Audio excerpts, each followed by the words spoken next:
I am Kedger on 2 wheels, and today's topic is rain gear.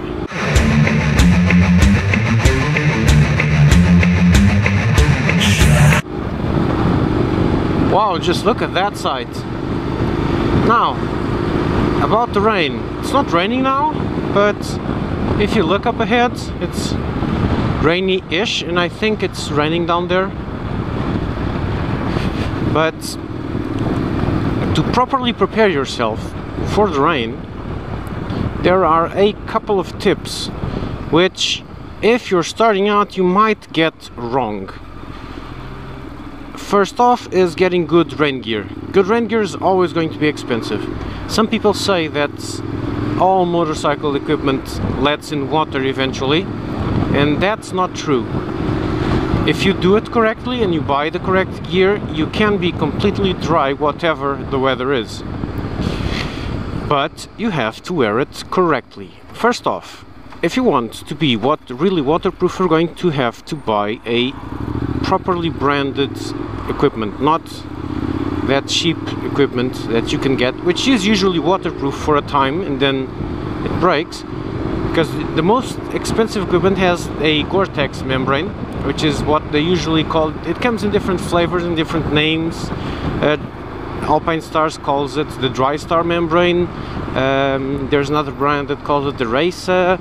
Whatever. It's when they say it's a waterproof, breathable membrane, that's Goretex or its equivalent. Then there's the original, which is Goretex, which is for some reason more expensive. I think they might have to pay to use the brand. Okay. So you get equipment with that waterproof membrane. It's not going to be PVC, it's not going to be plastic, it's not going to be rubber. It's going to be waterproof, breathable membrane, which is the equivalent to Goretex. That's step number one. Step number two is the construction of the equipment itself.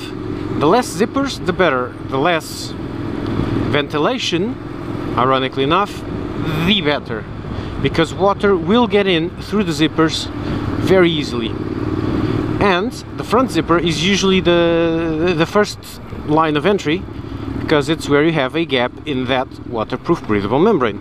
Ventilation usually is not much of a problem, but it's better not to overwhelm the equipment.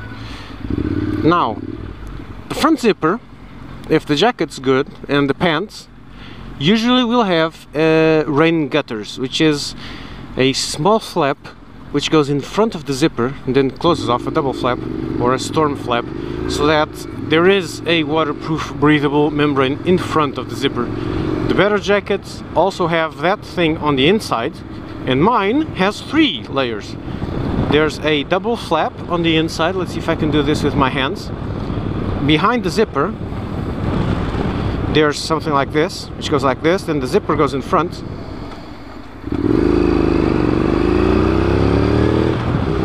Then the zipper goes in front, and then over the zipper there's another membrane which goes like this, and then there's a big one which closes off. So there's basically no chance of water getting in through that. Check the pockets also if they're waterproof or just water resistant, so you don't get a soggy cell phone, which can spell trouble. And then you have the same thing with the pants. Now, 2 details about the pants. 1, check the crotch area. That's very important. Check that behind the front zipper you have a waterproof breathable membrane right behind the zipper, and preferably in front of the zipper one of those water gaiters, so that water does not go in through the crotch area, which is usually where it goes in. The legs itself are usually just fine, because the bike basically protects you from most of the rain. So you get a lot of rain on your crotch, which is rain that hits your jacket and then pours down on your feet, and that's why you buy waterproof boots, which should also have that waterproof breathable membrane, and so forth. Now, the little tricks are, which is usually what people get wrong, and that's why they usually get wet. 1, not using full wet weather gear. That's problem number 1, because if your jacket is not actually waterproof, you're going to get soaked, and then the water is going to soak, it's going to pour right down you, straight into your pants from the top. So that's just going to make you all wet. You'll make your balls wet, and the very worst of it is going to make your ass crack wet, because water is going to be pouring down your back and into your ass crack, which, trust me, is the very worst feeling you can have. Wow, I made a vlog about ass cracks. How is that possible? Oh god. Okay, now moving on from the ass cracks. First thing is, if it's really raining, you need all the gear, because only one gear not being waterproof is going to be enough to make you soggy all over.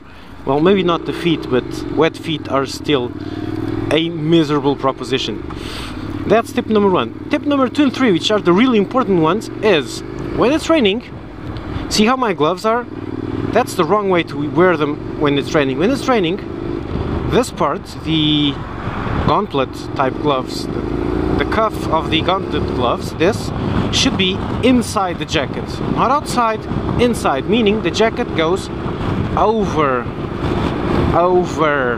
your gloves, and the furthest forward you can get it, the better. So if the jacket is over the gloves and it's actually covering all the way up to here, that's great.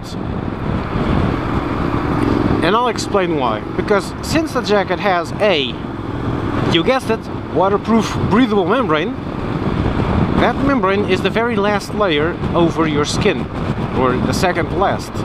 So your jacket is going to be soaked, and then the water seeping in through the jacket material is going to hit that membrane and start pouring off. And where is it going to start pouring off? Well, since it's not in the wind, it's inside your jacket, remember, it's going to follow gravity. So it's going to go down, and it's going to pour off in 2 locations. One is at your hips, which should be over the pants, and so it'll just pour off onto the sides, no problem. And the other major place it's going to pour off into is down your arms, over the bottom of your arms usually, but sometimes it also goes over the top of the arms, following your arms and straight into your gloves. So if you wear your jacket over your gloves, the water is going to pour down and over your gloves and then outside. Don't worry too much about the wind blasting water into your jacket. That can also happen in very extreme circumstances. Don't go that fast, that simple. And fasten your jacket properly to prevent water from going in through the cuff, to be forced in through the cuff of the jacket. So if you close your jacket correctly, that will save you from that trouble. Actually, there is a glove from Alpinestars which has a very weird system in which it has 2 gauntlets, which is one which is waterproof, it goes inside your jacket, and then the secondary one which is water resistant, which goes over your jacket. So it covers off like this, and then there's waterproofing on the inside, which supposedly works really well, but it's really hard to close those kinds of gloves. The first one is easy to close, the second one is not, because you suddenly got a very thick glove and a very small zipper to work with. Then you got the boots, which I also see sometimes being worn incorrectly. Just like the gloves, you want your pants to go over your boots. Exactly the same thing, water pours down your legs, and then if you tuck your pants into your boots, it's going to pour straight down into your boots. Now, the funny thing is about this is that your boots and your gloves are waterproof, right? So if there's water pouring into them, where is it gonna go? Nowhere. You're going to be riding inside a puddle, your very own aquarium. Not the best proposition I can imagine, right? So if you use these simple tricks, 1, properly good equipment, 2, wear it correctly, and 3, wear all of it, you can basically brave storm type weather. I've done that, and when I have decent gear, I don't get wet. When I don't have decent gear, I do get wet. The other equipment you can get is those very thin, I've talked about this earlier, but those very thin PVC type overalls or two-piece oversuits, which you put over your gear, which I don't like because it tends to get glued to your normal gear, and then it's a pain to get on and get off because it's PVC, and with the humidity just tags onto everything, and I don't like them. Many bikers swear by them because they can fold really small and then they fit on the small storage compartments most bikes have, but I have loads of storage, so I don't have that particular issue. That's why I prefer normal wet weather gear. Well, those suits also have the same thing about being expensive. I bought a 30 euro one, which was good.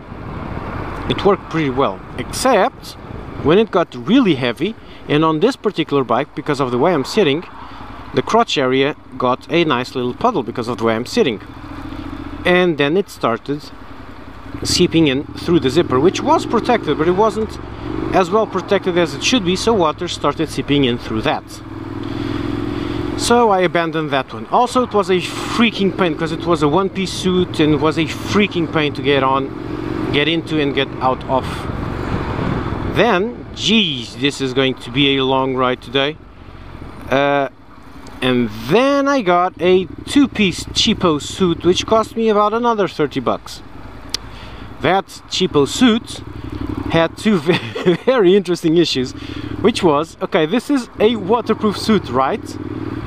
With two holes on the armpits for ventilation. You can see where this is going, right? Yeah. Wet armpits. Really weird. Granted, it wasn't very easy to get the armpits wet, but it did happen because there were a couple of holes in there. Also, the pants, and this is actually, it was very waterproof at start, except for the little armpit detail. Guys, please, someone, it's not that freaking hard. Oh god, it's going to take ages to overtake this idiot. Done. Okay, it was actually quite waterproof, and then the pants had a problem which pants usually have. Little trick.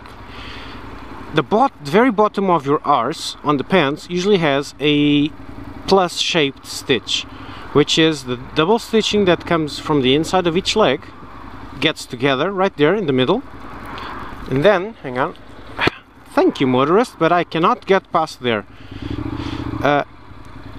It goes up the inside of each leg, and then there's the other double stitch which goes down your ass crack and up your crotch, which also meets that particular other inside leg stitch right smack in the middle of, in the very bottom of your seat. That's the exact bottom of your seat, and there's that cross stitch there. Now that cross stitch is the most likely location for a failure. It gets under a lot of stress whenever you get your leg over your bike. It's also exactly where you rub your arse on the bike, so it's going to get a lot of friction damage.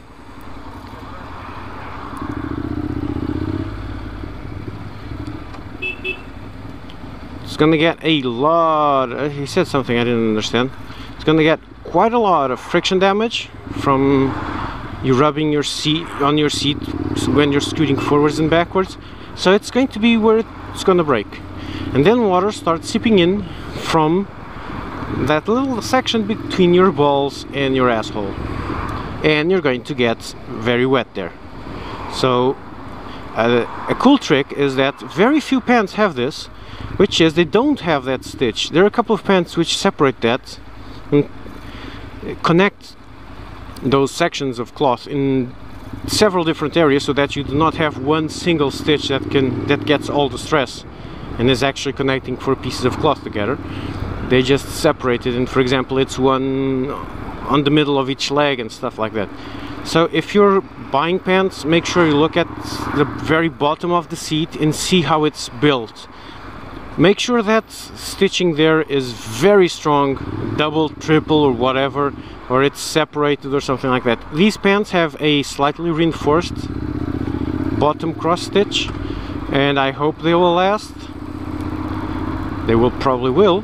And I've always also inspected the internal waterproof breathable membrane they have, and it seems to be double layered on that section, so that if it rips there's still going to be another layer.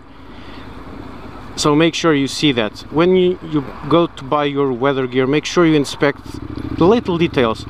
Think as water. Try to penetrate the jacket as water. It's very philosophical.